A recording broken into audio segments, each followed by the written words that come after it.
S'organiser pour réussir, mon avis sur ce livre et les conseils que l'on peut en tirer. La méthode GTD, Getting Things Done, donc avoir les choses faites. La méthode GTD ou l'art de l'efficacité sans le stress, pareil avec une superbe preuve sociale comme l'océan bleu, plus d'1,5 million d'exemplaires vendus, etc. Donc voilà, qu'est-ce que j'ai pensé de ce livre? Quels sont les meilleurs conseils qu'on peut en retirer? Est-ce que je vous conseille de le lire ou pas? C'est parti les amis. Mais avant de commencer, je vous offre un guide gratuit ainsi qu'une série de conseils gratuits aussi par email. Si vous êtes intéressé, c'est le premier lien dans la description pour vous abonner. N'hésitez pas, si vous êtes motivé, vous trouverez le premier lien dans la description. Abonnez-vous et activez la cloche parce que si vous ne le faites pas, YouTube ne vous préviendra pas et vous allez rater les nouvelles vidéos ainsi que les vidéos qui contiennent des pépites. Mettez un like pour me faire savoir que vous pensez que cette vidéo est utile et pour que j'en fasse d'autres comme ça. Si vous pensez que ce contenu est utile, partagez-le en public ou en privé à vos amis. Vous pouvez aussi me laisser un commentaire, je les lis tous et j'y répondrai avec grand plaisir. Donc, en fait, l'idée ici, c'est de se désencombrer des pensées parasites pour devenir plus efficace au travail.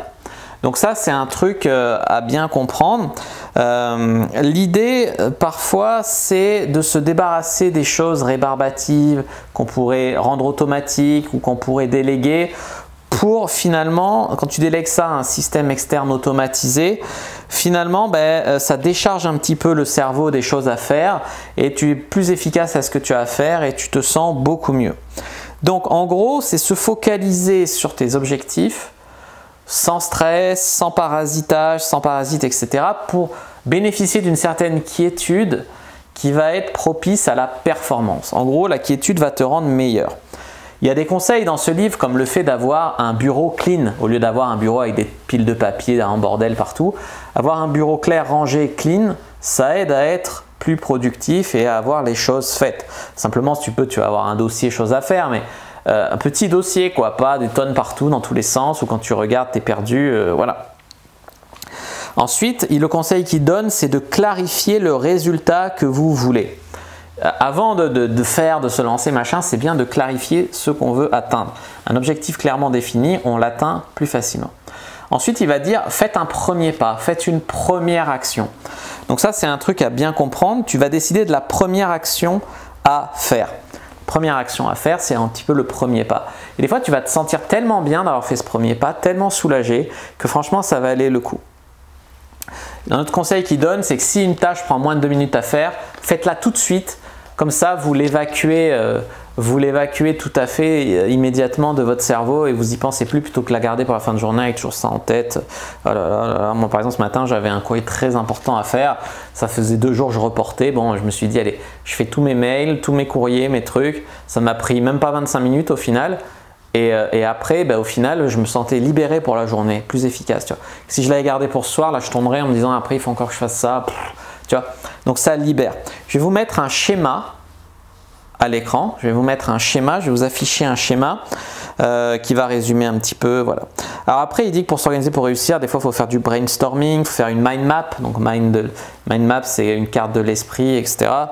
Vous voyez ce que c'est. Il parle du diagramme de Gantt. C'est l'ordonnancement des tâches. C'est-à-dire que si tu peux lancer 2 choses en même temps, tu gagnes du temps. Moi, par exemple, quand je lance un montage, après, je peux mettre une vidéo en ligne. Ça ne sert à rien d'attendre de mettre mes vidéos par exemple, ensuite de lancer le montage, ensuite d'écrire un texte, ensuite machin. Parce que je fais d'abord le montage, ensuite le temps que je lance le montage et que ça se fasse, je peux écrire un article.